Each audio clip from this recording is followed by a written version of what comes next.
आदाब, मैं हूं मुमताज आलम रिजवी और इस वक्त मैं आपकी खिदमत में लाइव हाजिर हुआ बात करूंगा इसराइल और फिलिस्तीन के मसले पर। जी हाँ, इसराइल और फिलिस्तीन का मसला पूरी दुनिया के लिए तवज्जो का मरकज बना हुआ है। पूरी दुनिया अब भी, जबकि सीज फायर का ऐलान भी हो गया, इम्प्लीमेंटेशन भी शुरू हो गया है, काफी उम्मीदें हैं, लेकिन इसराइल पर शक भी है।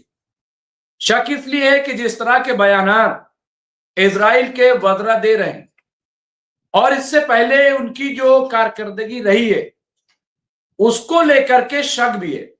अब जो इजराइल के वॉर मिनिस्टर है उन्होंने एक बार फिर बड़ा कंट्रोवर्शियल बयान दिया है।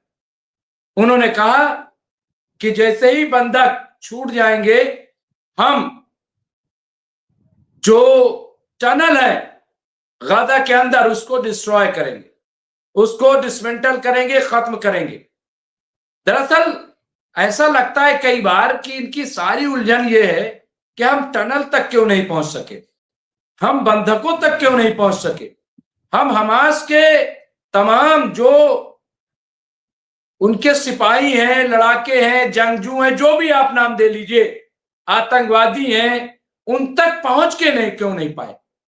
और पूरी ताकत झोंक दी अमेरिका ने, पूरी ताकत झोंक दी इजराइल ने, पूरा डिस्ट्रॉय कर दिया, गाजा को तबाह कर दिया, लेकिन वो वहां तक नहीं पहुंच पाए।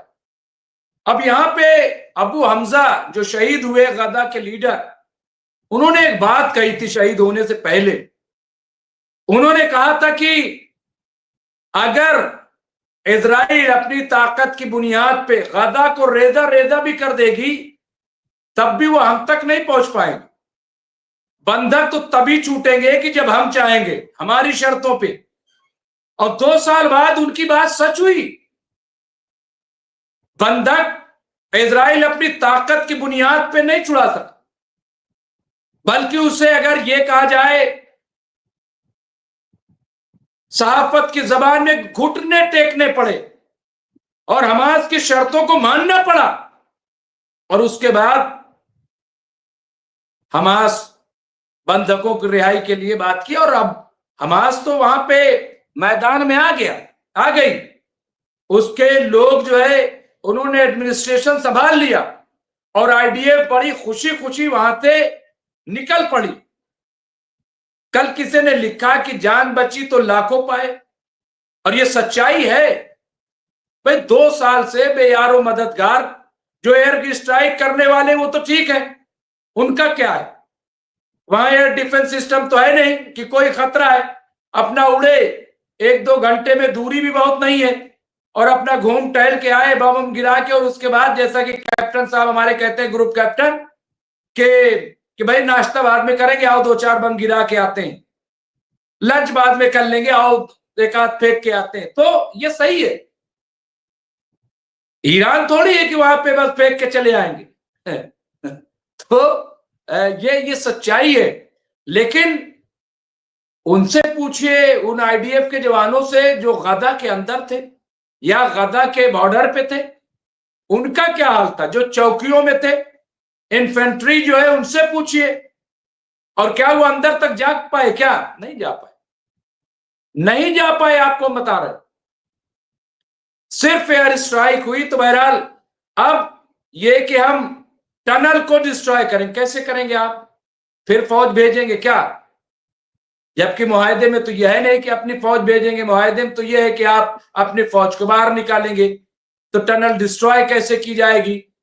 एयर स्ट्राइक से टनल डिस्ट्रॉय होगी नहीं, क्योंकि आपको पता ही नहीं है कि कहां टनल है। उसके लिए तो फिर आपको लगना पड़ेगा, रिसर्च करने, करेंगे कैसे आप? ये क्या बकवास है।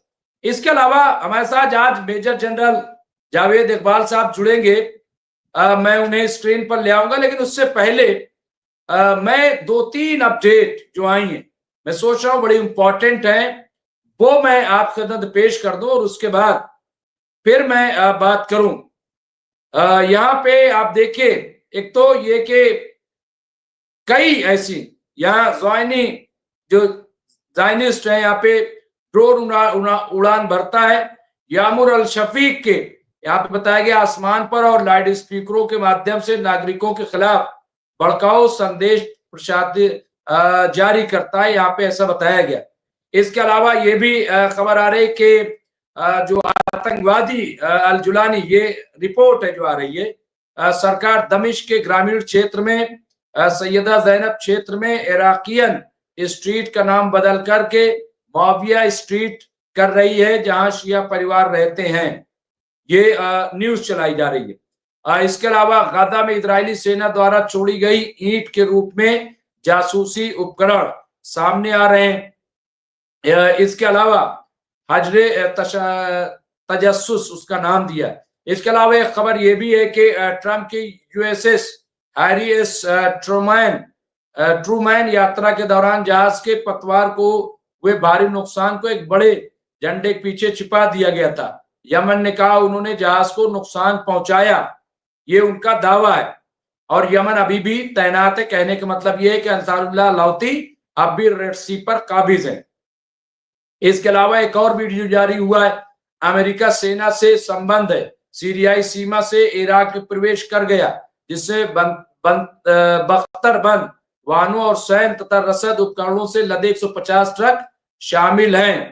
तो ये भी एक अच्छी खबर है। और इसके अलावा एक बड़ा प्रोटेस्ट जो फिलिस्तीन के हिमायत में हुआ है गाजा एंड यहाँ पे इंडोनेशिया में जकार्ता में, उसकी भी तस्वीर है। इसके अलावा यहाँ पे एक और कि मैं ये वादा नहीं कर सकता कि इजराइल गाजा पर बमबारी दोबारा नहीं करेगा।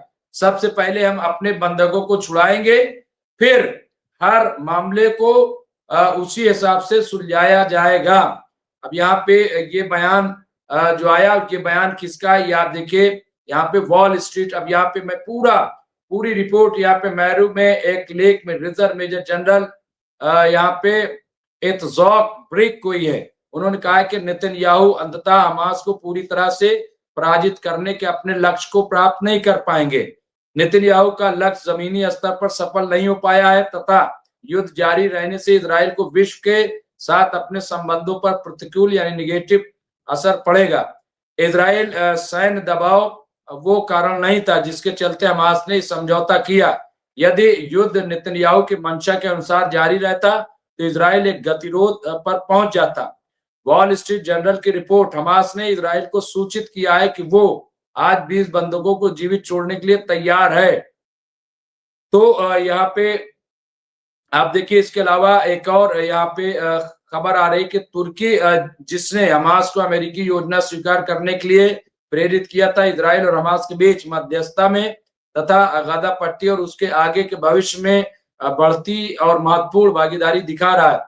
ये अकारण नहीं था। तुर्की के विदेश मंत्री ने कहा कि गाजा केवल फिलिस्तीनियों के हाथों में होगा। फिलिस्तीनी मुद्दे में हमारी रुचि तुर्कों के लिए अल-अक्सा मस्जिद के ऐतिहासिक महत्व से उपजी है।